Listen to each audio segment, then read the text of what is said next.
اللهم صل على محمد وعلى آل محمد كما صليت على إبراهيم وعلى آل إبراهيم إنك حميد مجيد اللهم بارك على محمد وعلى آل محمد كما باركت على إبراهيم وعلى آل إبراهيم إنك حميد مجيد قابل صد احترام علماء کرام، انتہائی ذی وقار ساتھیوں، مجھے محترم دوستو، بھائروں اے بزرگوں،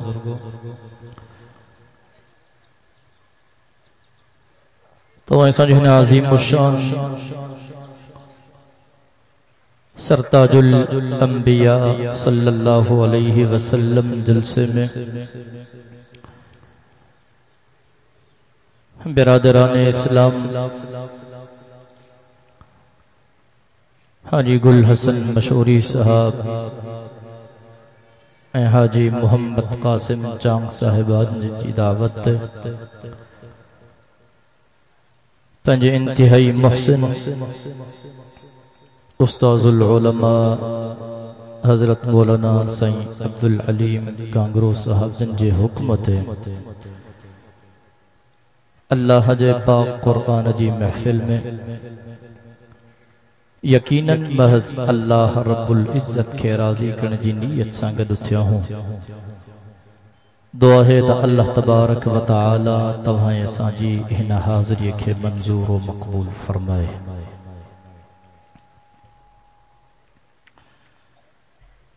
صبح کھاں وچھی پروگرام ہلیو، کافی بزرگن جا عالمن جا بیان تھی گزریا، انہن پنجے پنجے انداز میں اما کے اللہ جو پاک قرآن بدھائیو۔ ہما بھی مختصر وقت جلا صرف مدینے جے میر جے عاشقن دیوانن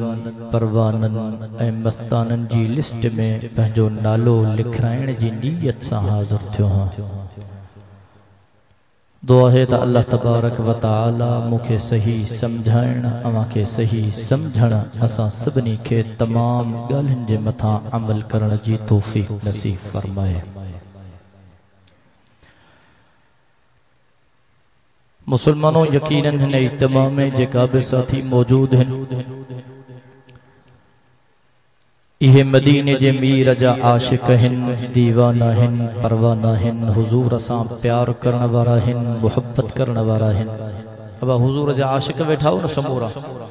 جگہ جگہ عاشق بیٹھاؤ، پنجا بئی ہتھ فضا میں بلند کرے چاہو صلی اللہ ماں بدا ماں گھٹ میں اگر محبت سا چاہو صلی اللہ علیہ وسلم۔ عشق جی تقاضا یہ ہے جیکو جیسا عشق کندو آ، جیکو جیسا پیار کندو آ، جیکو جیسا محبت کندو آ، تو وہ شخص پنجے محبوب جی پنجے معشوق جی گال بدھندو بیا ان گال تے عمل بکندو آ۔ چونکہ وقت مختصر لمبی تفصیلی گفتگو وری زندگی رہی تھی دی مارے توجہ کجو۔ احادیث مبارکہ جے کتابن میں مکھے نظر آئے حضرت ایوب انصاری رضی اللہ تعالی عنہ فرمائے تھو ہکڑے ڈیہاڑے مدینے جو میر آمنہ جو لال موجود ہو، ہکڑو صحابی سائنجن جے خدمت میں آئیو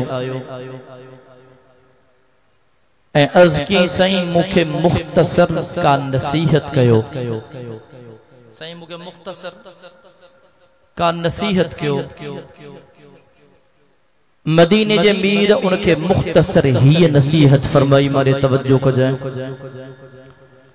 مجھے سائیں فرمائیو اللہ جا بانا जॾहिं भी नमाज पढ़ें त नमाज ईअं पढ़ंदो कर जीअं तुंहिंजे ज़िंदगी जी आखिरी नमाज हुजे। साईं फरमायो पंहिंजी ज़ुबान मां जेको भी जुमलो कढे लफ्ज़ ॻाल्हाए तोरे तके ॻाल्हाईंदो कर जीअं सुभाणे तोखे उन ते शर्मिसार न थियणो पए। ऐं मदीने जे मीर फरमायो पंहिंजूं तमाम तर उम्मीदूं दुनिया वारनि सां वाबस्ता न कजाए, पंहिंजूं तमाम तर उम्मीदूं काइनात जे रब सां वाबस्ता कजाए। टे नसीहतूं ॿुधण में नंढड़ियूं, तफसील तमाम वॾो वॾी टे नसीहतूं ॿुधो समझी वियो अमल कंदो तो समझो घणो थी वियो। मां तवज्जो कर रब कलाम मुक़द्दस में आवाज़ ॾिनो बिस्मिल्लाहिर रहमानिर रहीम।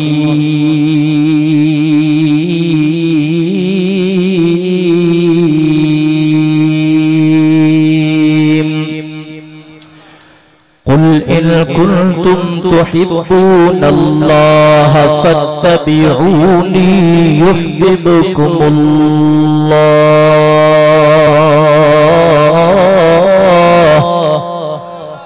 वयगफिर लकुम ज़ुनूबकुम।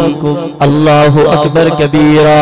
हज़रत अय्यूब अंसारी रज़ी अल्लाहु ताला अन्हु मदीने जे मीर जो प्यारो सहाबी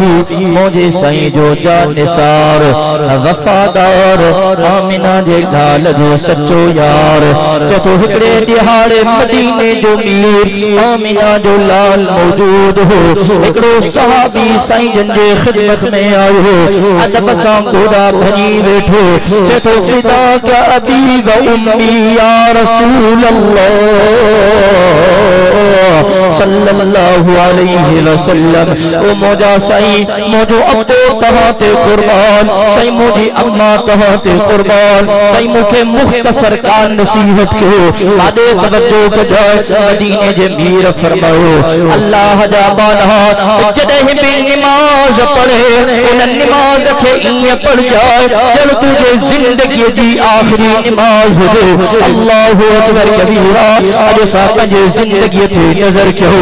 वाजिब के छॾियो, सुन्नत के छॾियो, नफ़ल के छॾियो। अल्लाह जो कसम अॼु सही नमूने सां नमाज पढ़ण जे लाइ तैयार न हो, फर्ज़ पढ़ण जे लाइ तैयार न हो, फर्ज़ अदा करण जे लाइ तैयार न हो। ओ मुसलमानो मदीने जे मीर पंहिंजे जिंदगी जे आखिरी वक्त में पंहिंजी उम्मत के जेका वसीयत कई उन वसीयत में नमाज जी वसीयत दी। मुझे साईं फरमायो हो अस्सलाह अस्सलाह। ओ मोजा सहाबियो नमाजी पारत थव, ओ मोजा उम्मतियो नमाजी पारत थव, नमाजी पाबंदी कजो। अज मुसलमान पंज वक्त मस्जिद मां आज़ान अचे थी, अज मुसलमान अल्लाह जे दर ते अचण जे लाइ तैयार न आहे। दुनिया ते नज़र कर कंहिं सरदार जो न्यापो थो अचे ढोलंदा वञूं था, कंहिं खान जो न्यापो थो अचे ढोलंदा वञूं था, कंहिं भोटार जो न्यापो थो अचे ढोलंदा वञूं था। पंज वक्त मुअज़्ज़िन आज़ान थो अचे अल्लाहु अकबर अल्लाहु अकबर अल्लाहु अकबर अल्लाहु अकबर। अशहदु अल्ला इलाहा इल्लल्लाह अशहदु अल्ला इलाहा इल्लल्लाह अशहदु अन्न मुहम्मदर रसूलुल्लाह अशहदु अन्न मुहम्मदर रसूलुल्लाह। अज मुसलमान नमाज पढ़ण जे लाइ तैयार न आहे, रब जो सजदो करण जे लाइ तैयार न आहे। ओ मुसलमानो रब जे दर ते मोटी आ। अल्लाह जो कसम नमाज में राहत थई, नमाज में सुकून थई, नमाज में कामयाबी थई, नमाज में अल्लाह की मोहब्बत थई। नमाज पढ़े क़यामत जे दिहाड़े मदीने जे मीर जी शफाअत नसीब थी वई। किताबन जे अंदर जे थो मुझे साईं पंहिंजे सहाबा का सवाल कयो, ओ मुझा सहाबियो तहां मौत खे पंहिंजो केतिरो करीब समझंदा हो। असांजो अकीदो ईमान आ समूरो जहान फानी आ, जेको आयो आ जेके हलणो आ, जेको ठहियो आ जेके रहणो आ, जेको ॼायो आ जेके मरणो आ। छो त रब कलाम मुक़द्दस में ऐलान कयो फरमाई कुल्लु मन अलैहा फ़ान ويبقى وجه ربك ذو الجلال والإكرام.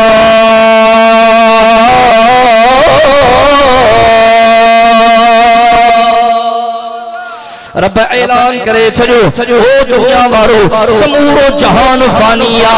جہان عارضیہ چند ڈیہن جو چاہو سب کے دنیا چھڑو پکا آخرت میں پکا اللہ جی ذات کیا ہمارے توجہ کجائے مجھے سائیں پہلے صحابہ کا پوچھو ہم موت کے پہنجو کیترو قریب سمجھنا ہو ایکڑے صحابی جواب دنو یا رسول اللہ صلی اللہ علیہ وسلم سیما ظہر دی نماز پڑھ لو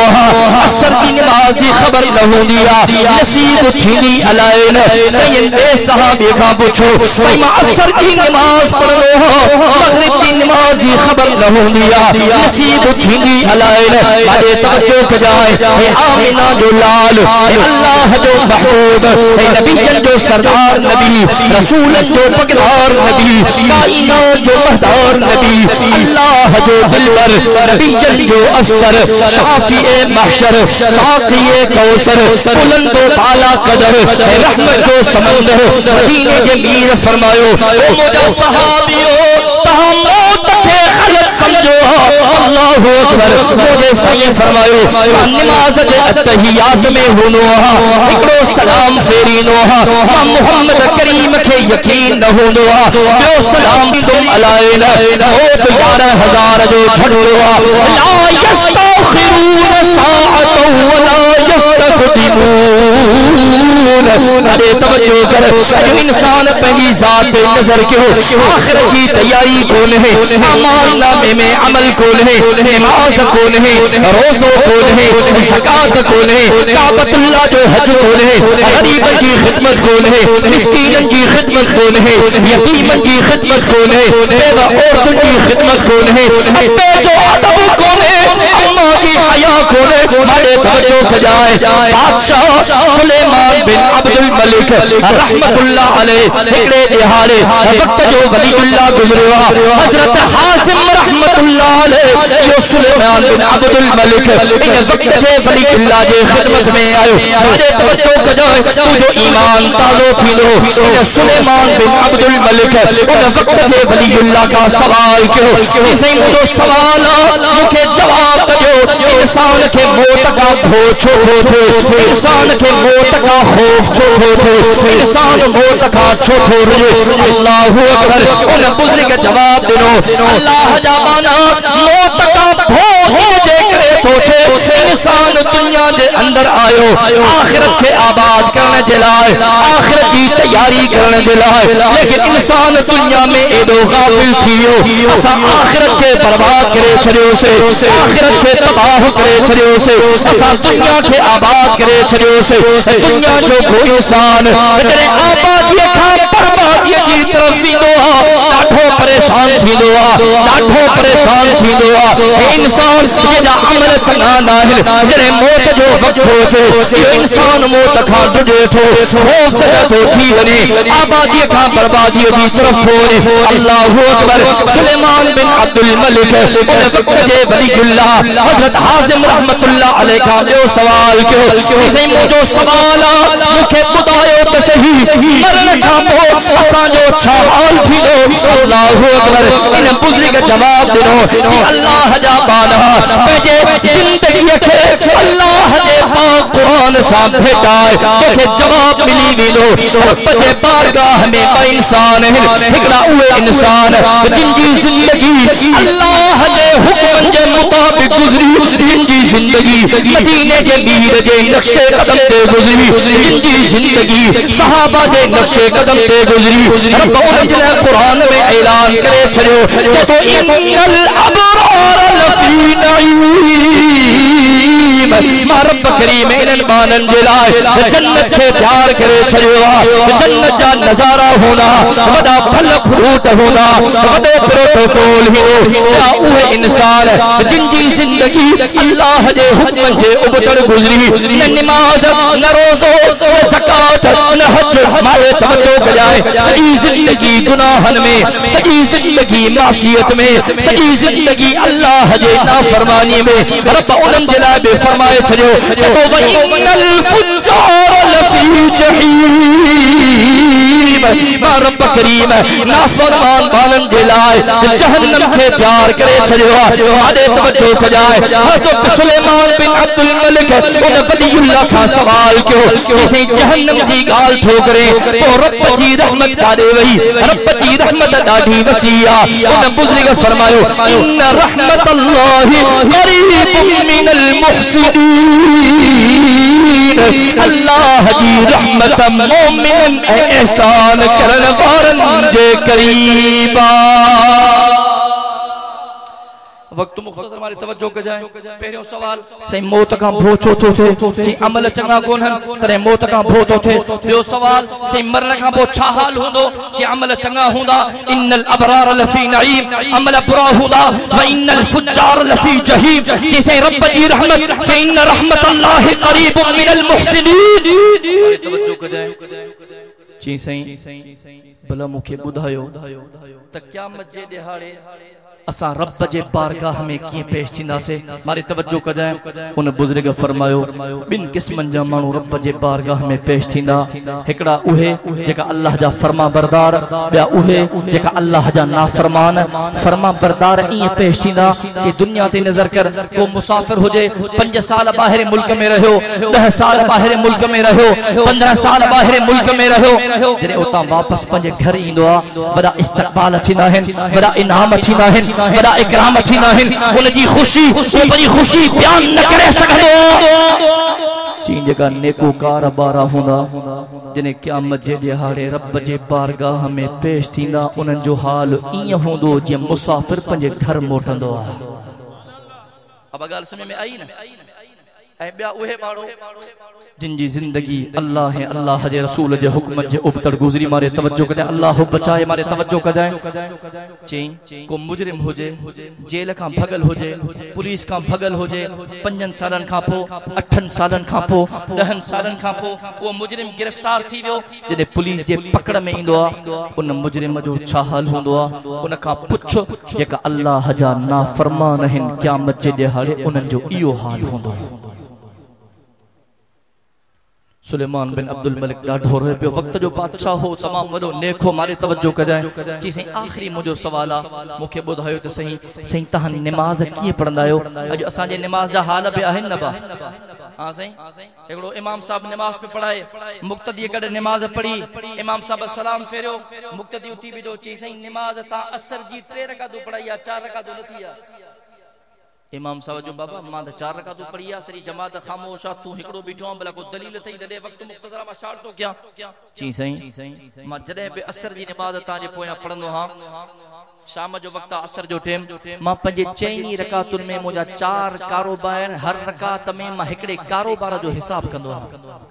اب اگر سمجھ اچے تھی نا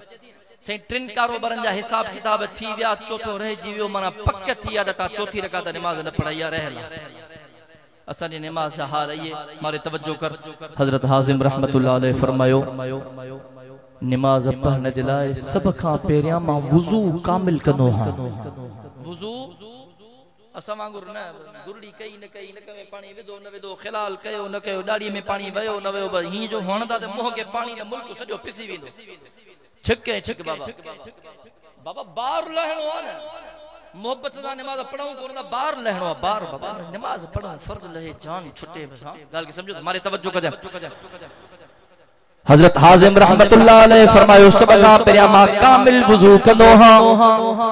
فرزن جو بے خیال کندو ہاں سنتن جو بے خیال کندو ہاں مکروہات جو بے خیال کندو ہاں مجھو وضو مکروہ نہ تھے گال لکھتیا بیان کیا مارے توجہ کر جائے کتابن میں اچے تھو اکڑے دہاڑے مدینے جے میر آمنہ جے لال تجھے پیارے صحابی حضرت انس رضی اللہ تعالی عنہ کے 5 نصیحتوں فرماयो अरे तवज्जो कजाए ये नसीहतूं पंहिंजे दिल जे परे ते लिख जाए मुझे साईं फरमायो अनस जॾहिं बि वुज़ू करे वुज़ू कामिल कंदो कर कामिल जो मतलब फर्ज़न जो बेख्याल कंदो कर सुन्नतुन जो बेख्याल कंदो कर मकरूहात जो बेख्याल कंदो कर अनस जॾहिं वुज़ू कामिल करे इन वुज़ू कामिल करण जे करे तुंहिंजी उम्र में बरकत पवंदी मुझे साईं फरमायो अनस जाथा गुज़रे तो मुसलमान नज़र अचई उनखे सलाम कंदो कर अस्सलामु अलैकुम व रहमतुल्लाहि व बरकातहू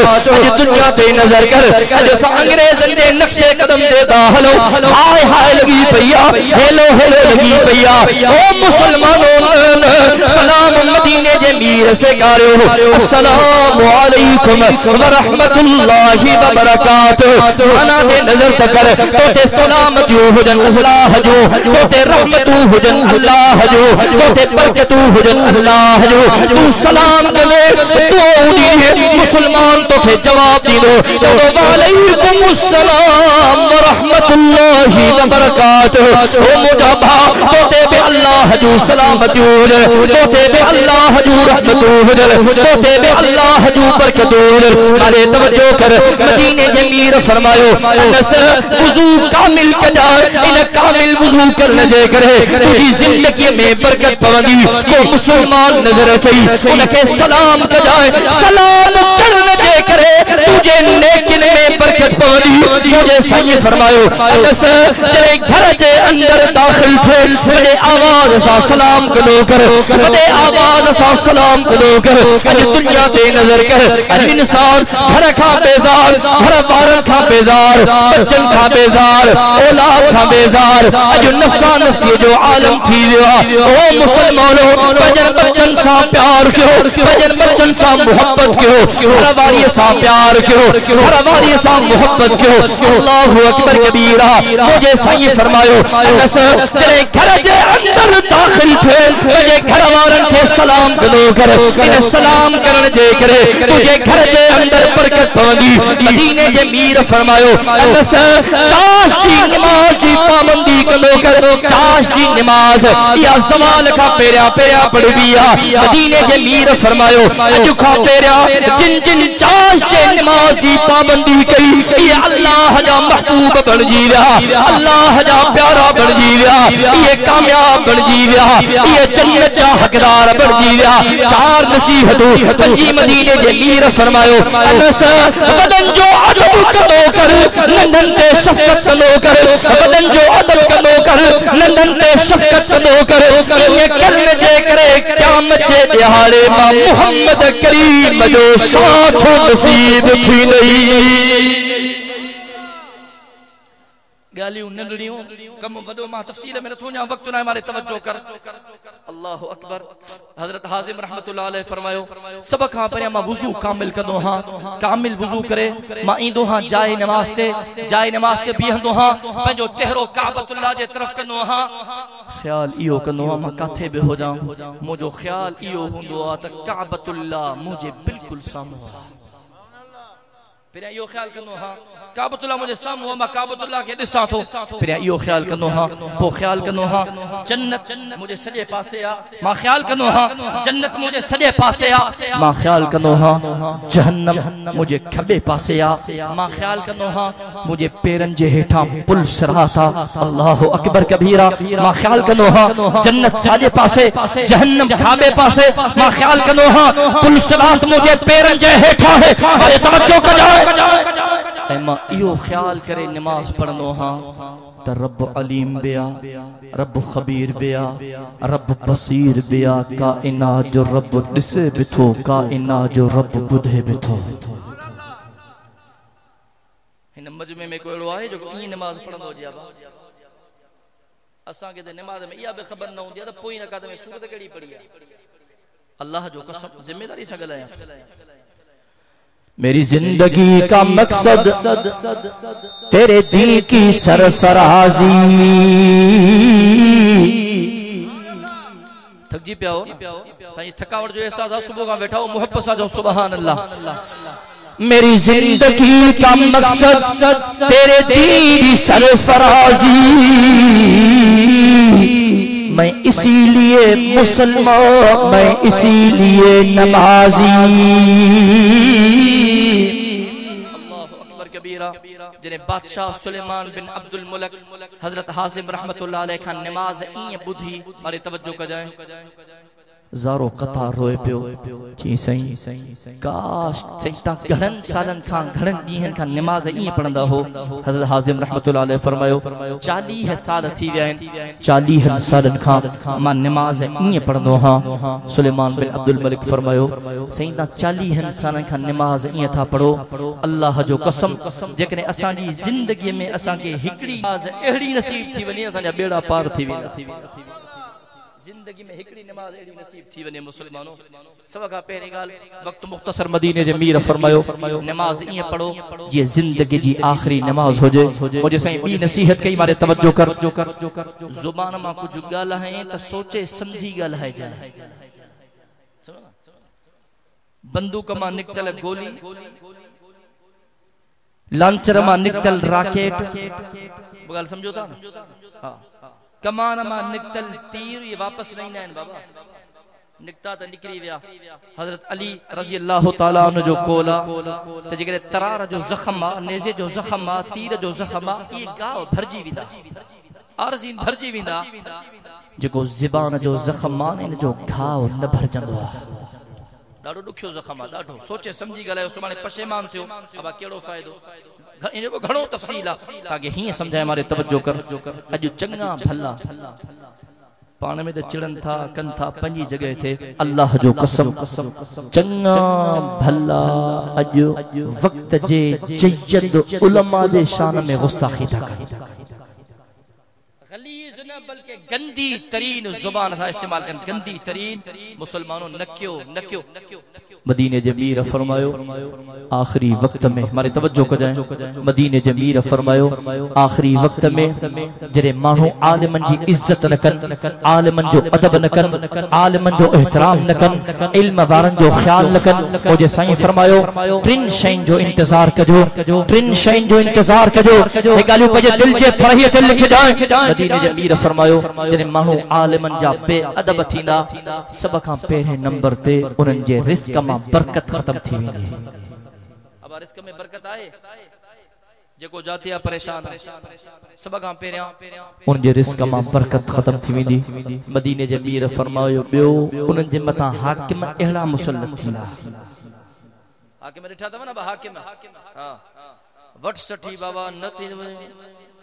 घबरायो न, कोई भी बेरोजगार न रहंदो बाबा, करोड़ नौकरियूं ईंदियूं, 50 लाख घर ईंदा, घबरायो न बाबा। असांजा नौजवान त ईअं तिरकी पिया जो अल्लाह ख़ैर करे। अब ॾियो ख़बर नौकरी मिली वई न सभिनी खे, 50 लाख घर ठही विया, तव्हांखे ख़बर न हूंदी साईं ग़रीब आबाद थी विया। मां साथियुनि खे चवंदो तव्हां ऐलान ग़लति सम्झा, ऐलान उन 1 करोड़ नौकरियुनि ॾियण जो वाइदो न कयो हो, खसण जो वाइदो कयो। गाल समझो था न, खसण जो 50 लाख माण्हू लई आया आहिनि, बाक़ी 50 लाख बचिया आहिनि। वाइदे जो पक्को आहे, वाइदो पूरो कंदो, घबरायो न इंशाअल्लाह। 50 लाख घर ॾियण जो वाइदो न कयो, खसण जो वाइदो कयो। मां सम्झा 30-32 लाख घर ठही विया हूंदासीं पाकिस्तान में, बाक़ी 18-19 लाख बचिया आहिनि, वाइदो पूरो कंदो इंशाअल्लाह, डराईंदो ई आहे, घबरायो। हिकिड़ो बादशाह हो, बादशाह उन जे ख़िदमत में हिकिड़ो ॻाइणो आयो, ॻाइणे बादशाह जे शान में ॻाइण शुरू कयो, ॻाई चुप कयईं। बादशाह ऐलान कयो हिन खे सोन ॾियो, ॻाइणे वरी ॻाइण शुरू कयो, वरी चुप कयईं। बादशाह जो हिन खे चांदी ॾियो, वरी ॻाइण शुरू कयईं, चुप कयईं। बादशाह जो हिन खे पैसो ॾियो, ॾोकड़ ॾियो। बादशाह वञे पियो ऐलान कंदो, वञे पियो ॻाईंदो, थकिजी पियो, हाणे गंज ॻायो आहे, हाणे हिन खां वधीक ॻाईंदुमि बस सॼियूं 7 पीढ़ियूं वेही खाईंदियूं, माल खुटाए न सघंदियूं। घर मोटी आयो, ज़ाल खे चई दरवाज़े खे बंदि न कजांइ, वॾो माल थो अचे पोयां। दरवाज़े ते वेठा आहिनि, रात गुज़री वई, सुबुह थी वियो, मंझंदि थी वई, शाम थी वई, चई माल न आयो, भला बादशाह खां ॻाल्हि विसरी वई, वञा बादशाह खे यादगिरो ॾियारियां। आयो बादशाह जे ख़िदमत में, चई साईं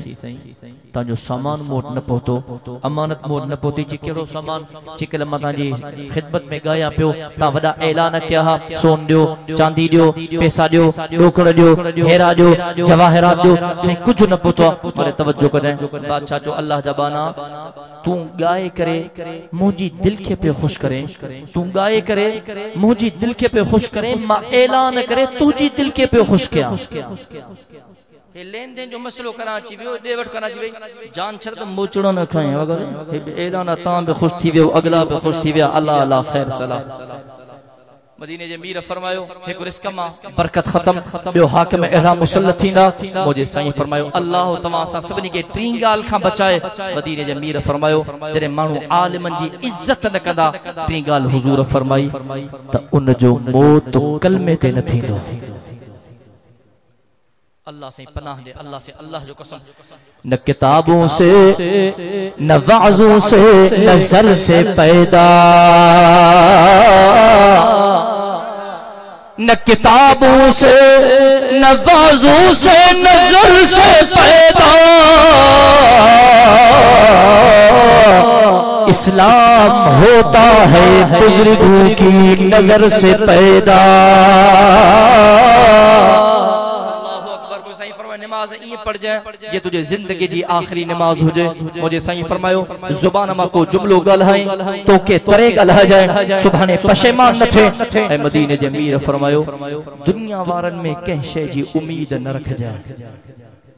हर शे जण वारो केरा मोहब्बत सा केरा केरा अल्लाहु ला इलाहा इल्ला हुवल हय्युल क़य्यूम لا تأخذه سنة ولا نوم له ما في السماوات وما في الأرض من ذا الذي يشفع عنده إلا بإذنه يعلم ما بين أيديهم وما خلفهم ولا يحيطون بشيء من علمه إلا بما شاء وسع كرسيه السماوات والأرض ولا يؤوده حفظهما وهو العلي العظيم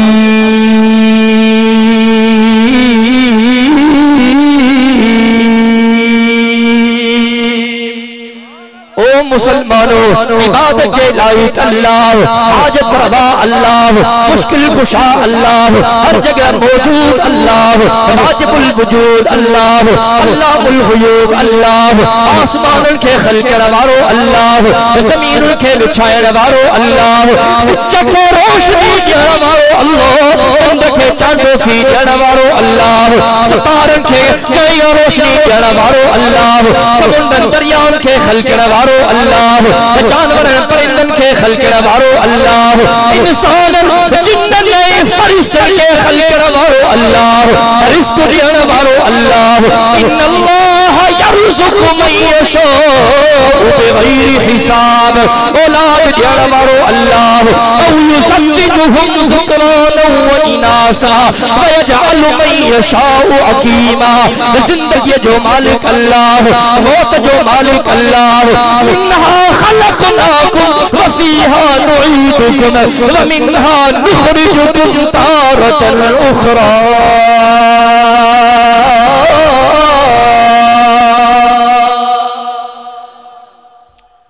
अब माल ॾियण वारो केरा अल्लाह जो कसम कोई दुनिया वारो ॾियण वारो कोन है ॾियण वारो रब मुझे साईं फरमायो पंहिंजी उम्मीद वाबस्ता दुनिया वारनि सां न रखजांइ काइनात जे रब सां रखजांइ मां पंहिंजे ज़ोक में हीअं चवंदो हां जेकॾहिं माण्हू इन्हनि टिनि ॻाल्हियुनि जे मथां अमल करे अल्लाह जो कसम उन जा ॿेड़ा पार थी वेंदा ॿेड़ा पार थी वेंदा ॿेड़ा पार थी वेंदा दुनिया जी चंद ॾींहंनि जी ज़िंदगी आहे आरज़ी ज़िंदगी आहे मुसलमानों असांखे खपे आख़िरत जो तयार फिक्र कयूं आख़िरत जी तयारी कयूं नमाज़ जी पाबंदी क्यों रोज़न की पाबंदी क्यों असांखे खपे कुरान पढ़ूं कुरान समझूं कुरान जो हुक्म के मुताबिक पंहिंजी ज़िंदगी बसर क्यों असांखे खपे असां हक़ जे आलिमन जी इज्जत क्यों ऐं आलिमन खे घटि वधि न ॻाल्हायूं आलिमन सां मोहब्बत क्यों कुरान ॿुधूं कुरान समझूं इन अज़ीम शान जलसे में को अल्लाह जो अहिड़ो बानो आहे जेको वाइदो करे त इंशाअल्लाह अॼु खां पोइ मां हक़ जे आलिमन जी इज्जत कंदुमि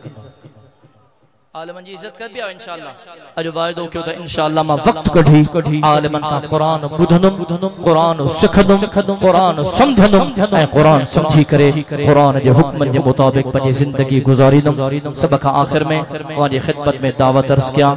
اکتوبر جو مہینہ ختم تھیण وارو سبحان 31 تاریخ ہے ایندڑ مہینے نومبر مہینے جی 27 تاریخ اب خبر تھا اب یاد ہے 27 تاریخ چھنچھر جے دہاڑے بعد از نماز ظہر لارکانے جے سرزمین تے عظیم الشان فقید المثال شہید اسلام کانفرنس جو انعقاد کیو ویا جا مہمان خاص فرزند مفتی محمود قائد ابن قائد امام الانقلاب قائد ملت اسلامیہ حضرت مولانا فضل الرحمن صاحب دامت برکاتہم العالی جنہدا تمام ساتھن کے ان لارکانے ورے عظیم الشان اجتماع جی دعوت دل جی عطا گاہ انسان حاضر جے تھی شریک تھی کرے ثواب دارین حاصل کرنا ما جے کو چیو اللہ تبارک و تعالی منظور و مقبول فرمائے زندگی باقی ملاقات باقی وآخر دعوانا الحمدللہ رب العالمین.